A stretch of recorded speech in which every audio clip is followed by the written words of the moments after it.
इस्लामी माहौल में बहुत से हमारे भाई बंधु, क्योंकि मैं नेता हूँ, मैं किसी के बारे में अशब्द भाषा का प्रयोग नहीं करूंगा। सबों का अपना अपना डफली है, अपना अपना राग है। लेकिन मुझे जहां तक ज्ञात है कि मैं तेघड़ा विधानसभा में जहां भी गया हूं, चाहे वो चिल्हाय का पुल हो या चाहे तेघड़ा चक्की पर का पुल हो या कोई भी ऐसा पंचायत मुझे अभी तक नहीं मिला है।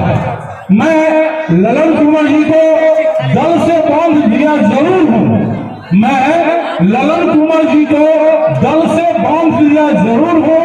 आज लोक जनशक्ति पार्टी के सिंबल पे वो चुनाव लड़ रहे हैं, लेकिन इनकी लोकप्रियता का कोई सीमा नहीं है, इनकी लोकप्रियता की कोई सीमा नहीं है। क्योंकि आज जो आप यहाँ जनसमूह देख रहे हैं या जहाँ जहाँ भी मैंने इनके साथ बैठक किया, लोगों का जो आशीर्वाद इन्हें मिला सिर्फ एक बात पर कि ललन कुमार जी सत्यनारायण भगवान का पूजा भी मैं अगर दिया हो और उन तक अगर उनके कानों तक यह संवाद पहुंचा है कि आज मेरे यहाँ सत्यनारायण स्वामी का पूजा है, तो उस पूजा में भी ललन कुमार गए हैं। मुझे जहां तक ज्ञात है या जानकारी है, हो सकता हो कि मैं गलत हूं, लेकिन 243 विधानसभा बिहार की धरती पर 243 विधायक पटना जीत के जाते हैं। उनमें विकास पुरुष के रूप में ललन कुमार जी का 8वां स्थान है। क्योंकि 3 तारीख का सवाल है, आज 1 तारीख हो गया, कल के बाद परसों। अब वह दिन दूर नहीं है जो सारे विपक्षी के चेहरे से नकाब हटेगा।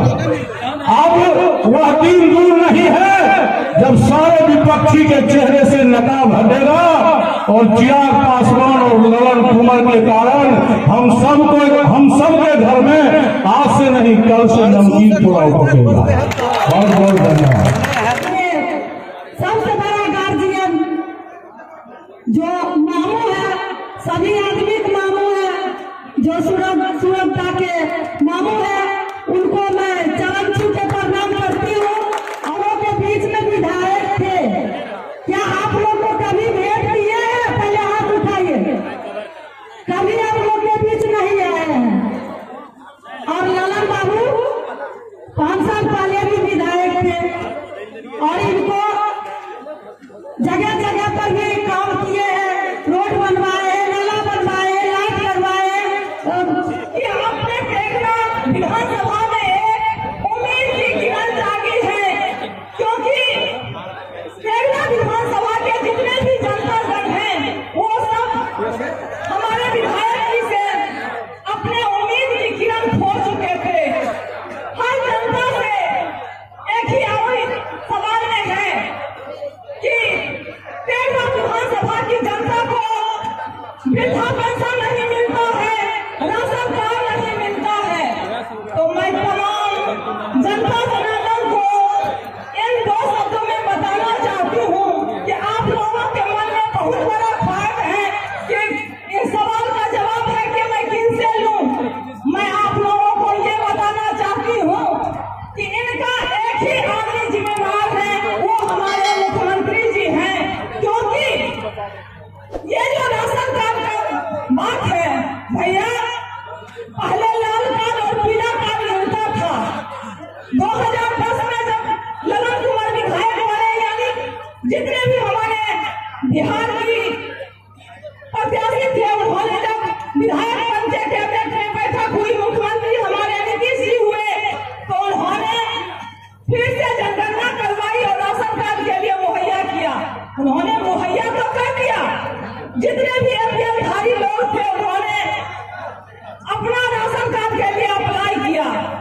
किया हूँ और आज पुनः उनके ही पुत्र हमारे राष्ट्रीय अध्यक्ष चिराग पासवान जी के नेतृत्व में भी काम करने का मौका मिला है।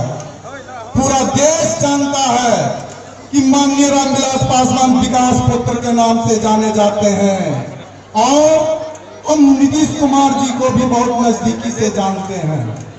मित्रों, नीतीश कुमार जी ने शुरुआती दौर में गली गली में दारू बेचवाने के काम किए। जब जनता उब गई उस दारू से तो उन्होंने दारू को बंद कराकर भी अपने सिरे लेने का काम किए। मित्रों, यही नीतीश कुमार ने दलित महादलित बांटकर समाज को बांटने का काम किए। आज उनकी मानसिकता ये हो गई है कि उस महती सभा से पूछते हैं कि तुम्हारे बाप के जमाने में यह स्कूल था।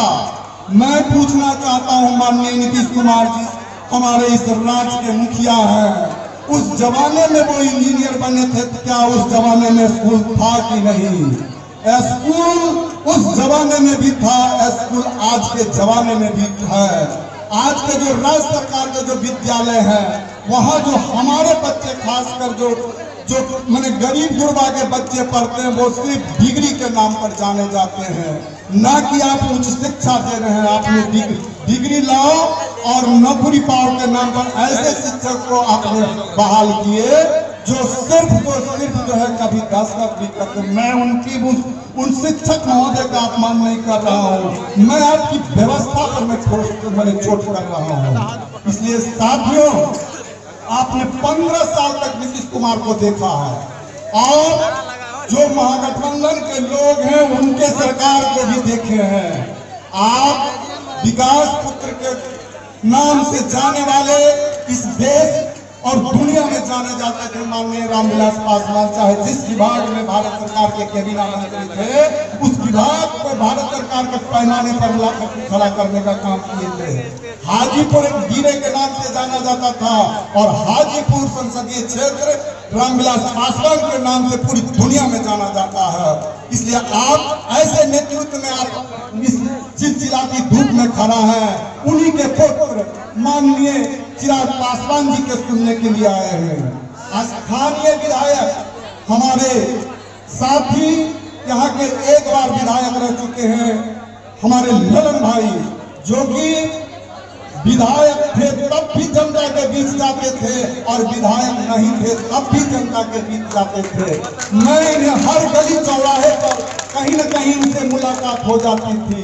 शायद बातचीत नहीं हो पाती थी क्योंकि मैं लोक जनशक्ति पार्टी के थे, लेकिन पारिवारिक रिश्ता इनके घर से मेरा बहुत पुराना रह चुका है।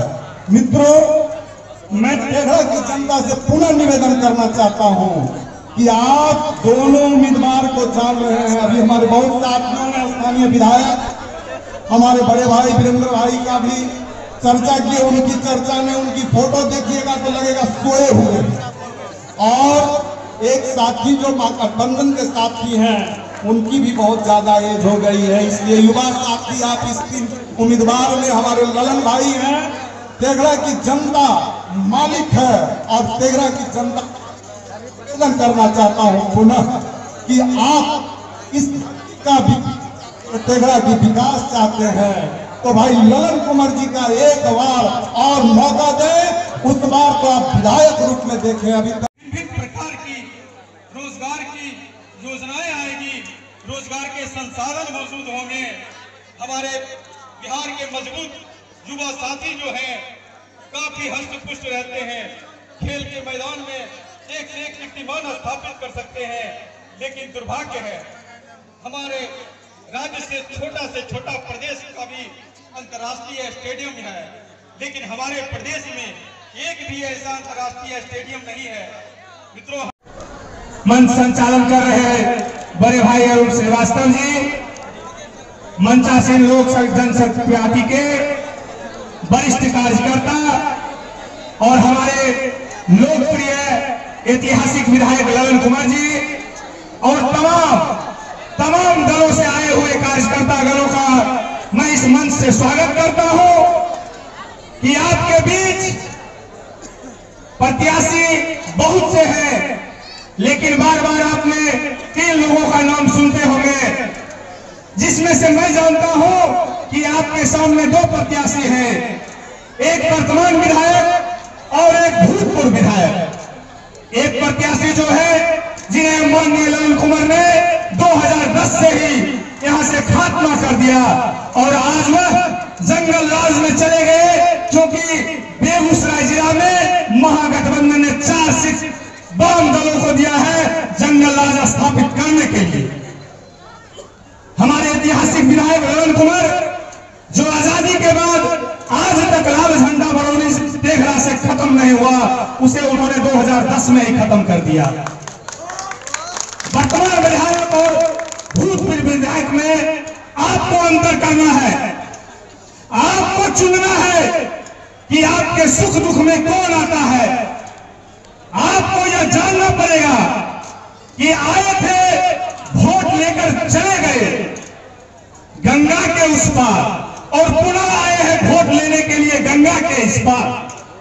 नहीं चलेगा, हमें चाहिए भूतपूर्व विधायक और लोजपा का प्रत्याशी ललन कुमार। आप लोगों से मैं अब इस मन से अपील करता हूं कि युवा चिराग पासवान के हाथों को मजबूत करे और 3 तारीख को 3 नंबर पर बंगला छाप पर बटन दबाकर भारी मतों से विजय बनावे और यहां सुख शांति कायम करे। यहां के व्यवसायी वर्ग यहां से अपना व्यवसाय समझकर चले गए इस लाल झंडा के आतंक में, और ललन कुमार के आने के बाद यहां जो व्यवसायी पनपा है, यहां जो लोग सुख शांति से रहते हैं, उन्हें बर्बाद करने का काम करना शुरू किया कर दिया है। इसलिए मैं आपसे पुनः आग्रह करता हूं कि भाई ललन कुमार जी को अपना एक बहुमूल्य वोट देकर भारी मतों से विजय बनावे। जय हिंद।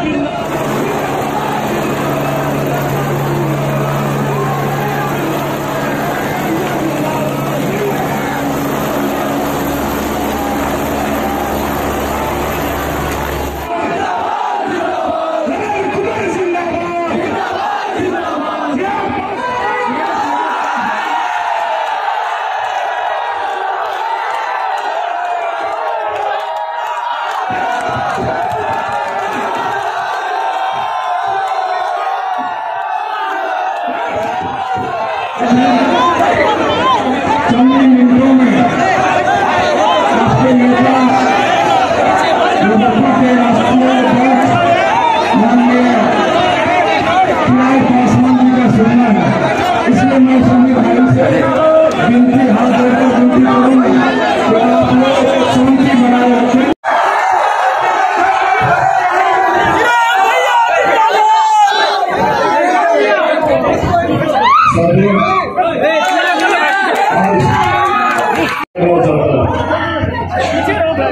आप सब जानते हैं बिहार में चुनाव शुरू हो चुके हैं और पहले चरण का मतदान भी हो चुका है और पहले चरण के मतदान के जो रुझान सामने आ रहे हैं उससे कि 10 नवंबर के बाद जो अगली सरकार बनने जा रही है वो बिहार फर्स्ट बिहार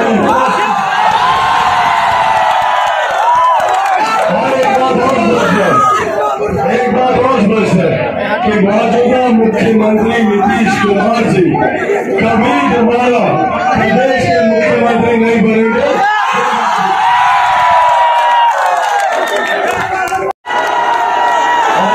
जिलों में अगले 50 साल का एक नए और विकसित बिहार का इतिहास भी जिलों में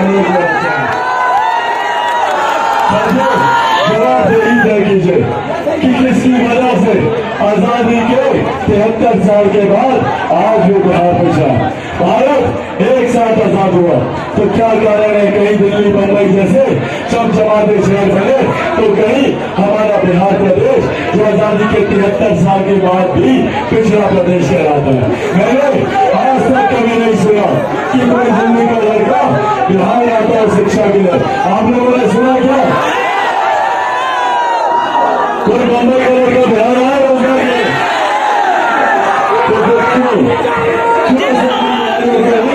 तो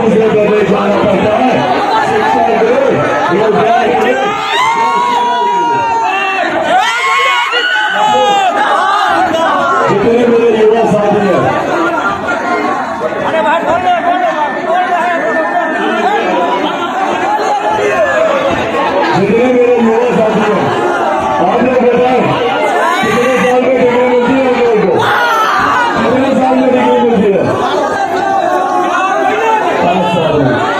और कितने साल में मिलनी चाहिए? 3 साल में। 3 साल की डिग्री 5-5 साल, 6-6 साल। क्यों? क्योंकि मुख्यमंत्री की सोच युवा बनी हुई है। मुख्यमंत्री चाहते नहीं है कि बिहार का युवा पढ़ लिख जाए।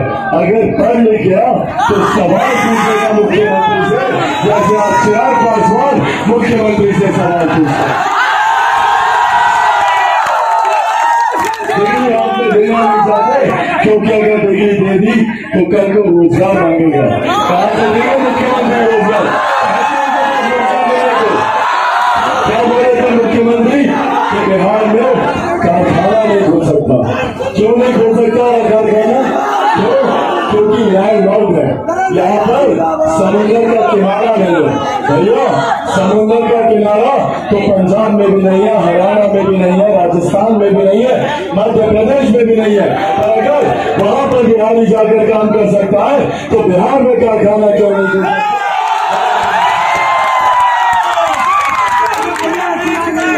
आज प्रधानमंत्री हमारे प्रदेश आए हैं तो क्या बोलते हैं मुख्यमंत्री प्रधानमंत्री जी से? मुख्यमंत्री जी बोलते हैं कि सर हम तो बिहार में इतना विकास किए हैं कि बिहार के किसी भी गांव में जाकर देख लीजिए, हर गांव में हम नलगरी बनवा दिए तो बन गए ना।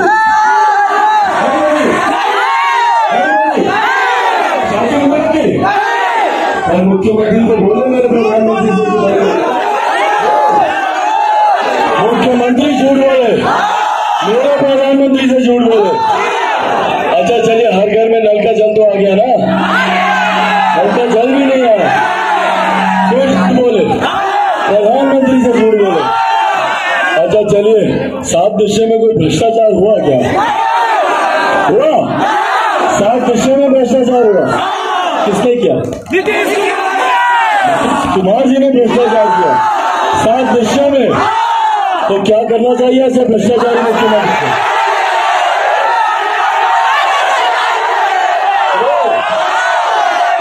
मुख्यमंत्री नीतीश कुमार जी को जेल भेजना चाहिए। कौन चाहता है? हाथ खड़े करें। आज सब लोग चाहते कि जेल भेजना चाहिए। चलिए साथियों, ये वादा करके जाता हूँ कि अगली जो लोजपा की सरकार बनेगी उसमें मुख्यमंत्री की भी जांच करवाई जाएगी और दोषी पाएगा तो जेल भेजने का काम किया। और आप लोगों को पता है ना कि जांच शुरू हो गई है, जानते हैं ना? जांच शुरू हो गई नल जल योजना में। तो अब ये जांच की आंच मुख्यमंत्री तक भी जाएगी और उनको भी जेल जाना होगा तो जेल मिलने का काम किया जाएगा। क्या बोलते हैं मुख्यमंत्री? शराबबंदी लागू की है।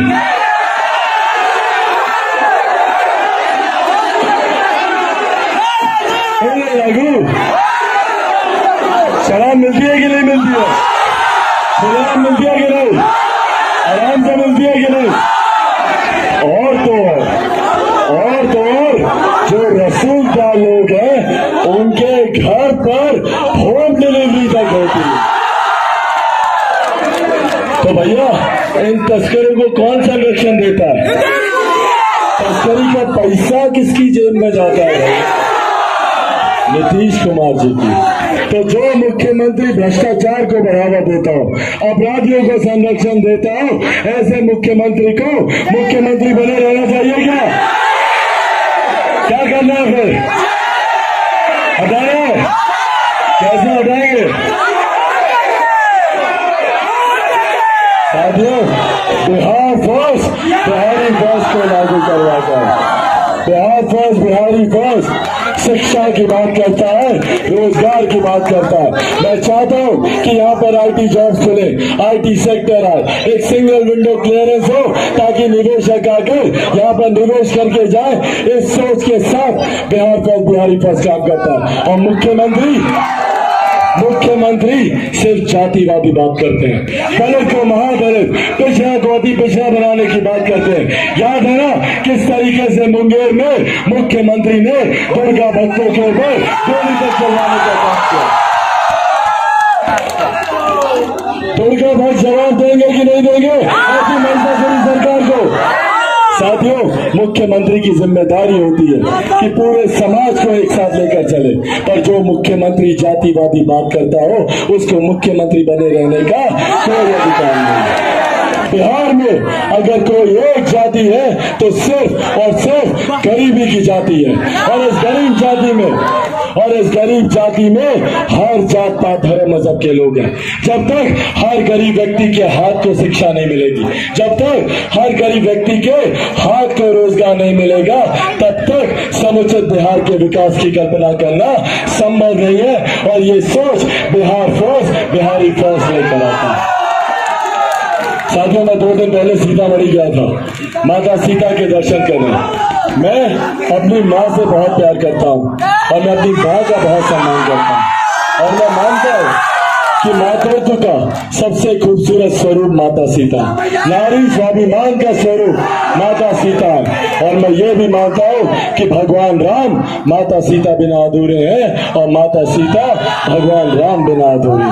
इसीलिए साथियों, ये संकल्प लेकर आया हूं सीतामढ़ी से कि जितना भव्य मंदिर भगवान राम का अयोध्या में बन रहा है, उतना ही भव्य मंदिर का निर्माण माता सीता की जन्मस्थली सीतामढ़ी में करवा कर दिया।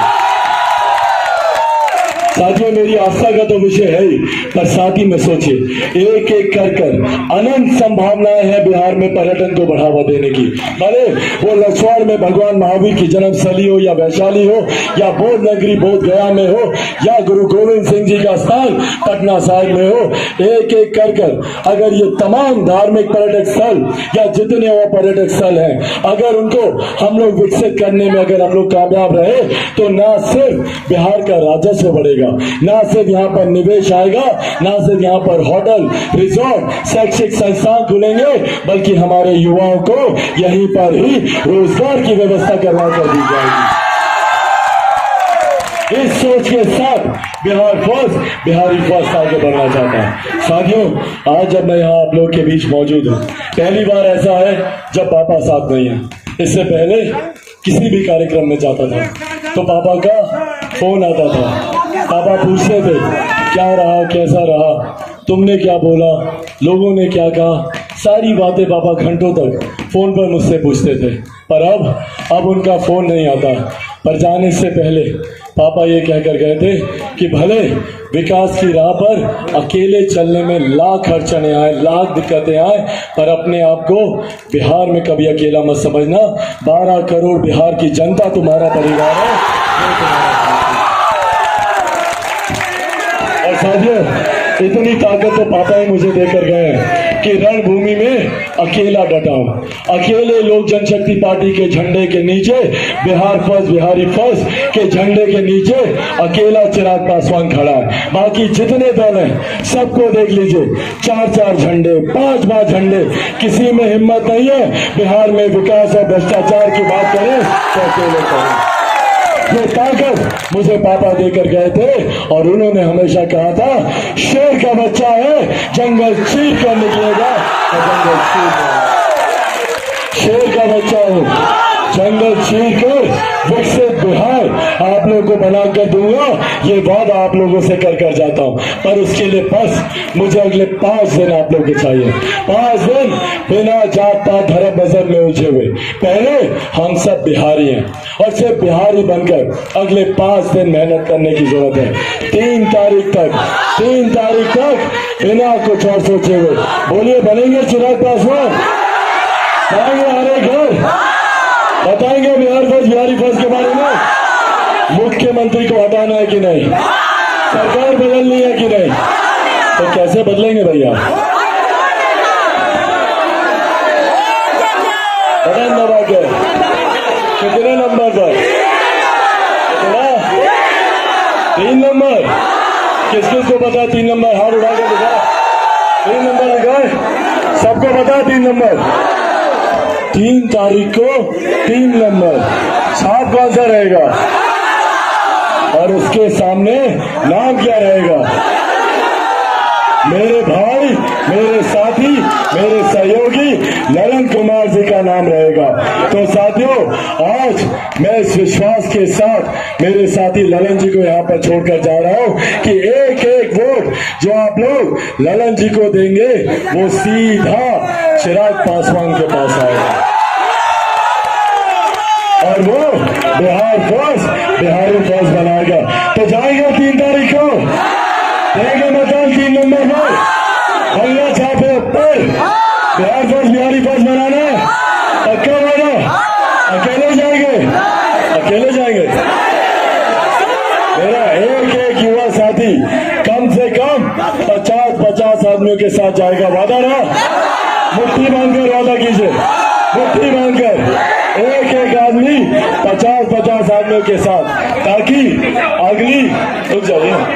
ताकि अगली 3 तारीख को ही मुख्यमंत्री जी को पता चल जाए कि सत्ता की कुर्सी उनके पांव के नीचे से खिसक गई है। चाची, उस दिन खाना, पहले मतदान उसके बाद खाना, ठीक? आशीर्वाद है, सबका आशीर्वाद है। एक बार जोरदार ताली बजाकर अपना आशीर्वाद।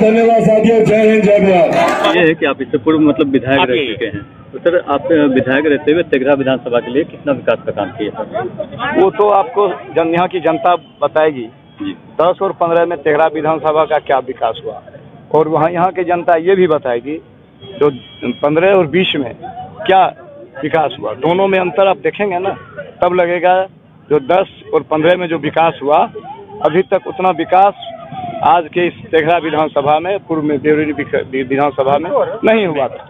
बहुत शुक्रिया। ललन कुमार जिंदाबाद। नाज़रीन, ये तेघरा विधानसभा के बीजेपी के पूर्व विधायक जिन्होंने कहा था कि हमने मतलब अपने कार्यकाल में ऐतिहासिक विकास किया है।